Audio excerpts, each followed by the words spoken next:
There are big changes coming in the world of real estate that you need to know about. And in this video here, I'm going to talk about how those changes are going to affect you as a buyer. So let's get started.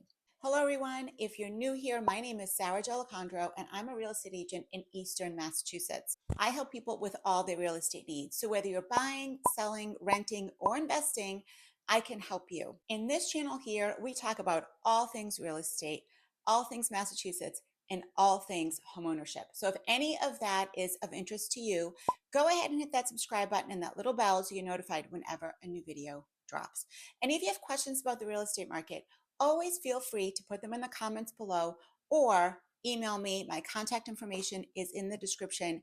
And if you want to schedule a meeting with me, I'm happy to meet with you. There will be a link in the description down below where you can schedule a meeting through my calendar. Now, starting August 17th, if you as a buyer want to go look at a specific home, or if you want to put an offer in on a home using a real estate agent, you will have to have a written contract prior to doing so. And this really isn't a new concept. States have been doing it for years. It's just that Massachusetts hasn't required it. But come August 17th, Massachusetts will require some form of a written contract prior to touring a home with a real estate agent or submitting an offer for a home using a real estate agent.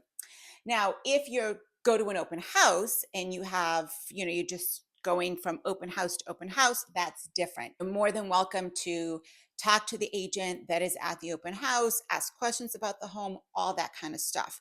But if you then want to go back and do a private showing on that home, or if you decide this home is for me, I want to submit an offer, and you're using a real estate agent to do so, which, by the way, I highly recommend for a multitude of reasons, you will need a written contract prior to submitting the offer, touring the home with that agent. Now, having a written contract with an agent, like I said, is not a new concept. It's been happening for years, but it is something that is a good thing that it's now required, because that means that that real estate agent is now devoted to you and your needs. And that real estate agent knows that you are working with that agent exclusively and not hopping around from agent to agent, which some people do. Here is where things get a little tricky, though. Starting August 17th, not only will you need a contract to tour a home, put an offer on a home, but who is paying commission may change.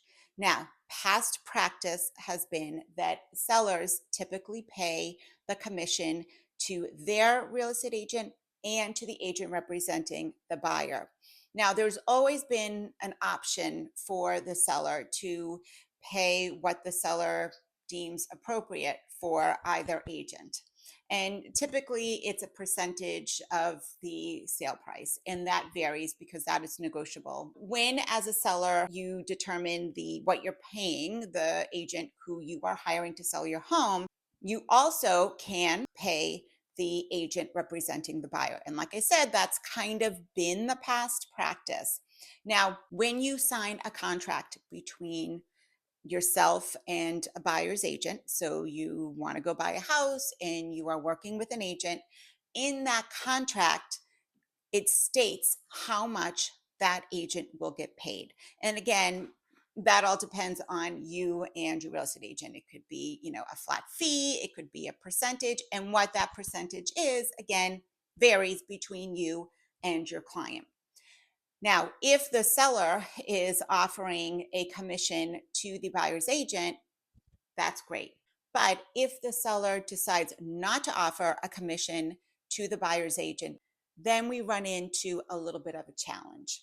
So let's talk some scenarios here, okay? So let's say you are a buyer and you are working with a real estate agent and you find this home that you want to put an offer on. Well, the agreement that you have with you and your real estate agent is that you will pay 2.5% of the purchase price. So if you're buying a home that's $1 million, just to work with nice round numbers, you will owe your agent $25,000 in commission. If the seller is offering 2.5% commission to the buyer's agent, then you as the buyer are all set because the seller has chosen to pay your agent. If the seller, however, has decided not to offer a commission to the buyer's agent, you as the buyer have a couple of options. You can submit with your offer a request to cover your buyer's commission. So you can put in whatever your offer is, and in addition to that, you can ask the seller to cover the commission for the buyer. Second option is you can walk away and decide, let's go look at other houses. Third option is you can pay your buyer's agent directly the $25,000. As of now, there are a lot of buyers that are worried that they may have to pay their buyer's agent. And, it's a pretty legitimate worry. Homes are not cheap. So if you as a buyer are, buying a home where you're potentially having to put down hundreds of thousands of dollars, having to then pay a buyer's agent can be a little scary. The three options that I gave earlier in the video are three potential solutions, but there are, variables to all of that.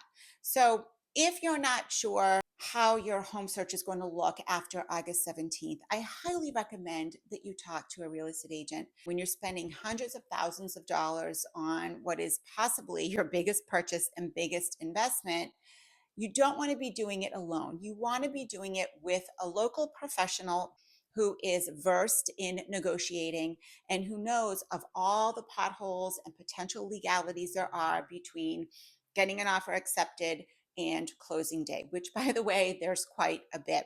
All right. Have questions, concerns, need some clarification, give me a call, send me an email, schedule time with me on my calendar. All that information is in the description below. And if you like this video, you got some value out of it, go ahead and hit that subscribe button and that little bell so you get notified whenever a new video drops. And I always appreciate a thumbs up. Thanks so much for stopping by, and we'll see you next time.